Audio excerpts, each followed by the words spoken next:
Ռասիզմի հոգեբանական պատճառները որտեղ են գտնվում։ Եթե մենք վերադառնանք նախամարտուն, կտեսնենք, որ այն ժամանակ ռասիզմը պաշտպանական բնույթ ուներ։ Այսինքն ռասիզմը գալիս էր, որպեսզի պաշտպաներ մարդկանց վտանգից եւ օտարներից, քանի որ օտարը նույնականացում էր վտանգի հետ։ Այստեղ պատճառը տագնապայնությունն է։ Այսինքն մարդիկ սպիտակամորթներով հավաքվում էին եւ սևերին դեմ էին, որտեղ սևը իրանց նման չէր։ Նեանդերտալեցիները հավաքվում էին եւ պայքարում էին ավստրալոպիտեկների դեմ։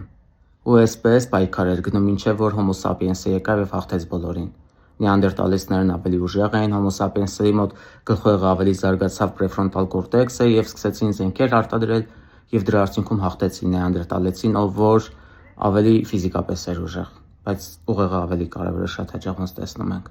Իրականում մի ֆիլմ խորհուրդ կտամ դիտեք American Story X կինոն։ Այս կինոն լրիվ ռասիզմի մասին է եւ դուք այդ դիտելով շատ բան կվերցնեք ձեզ համար օգտակար։ Ռասիզմի հիմքը տագնապն է, իսկ ռասիզմը հնարավոր է հաղթահարել։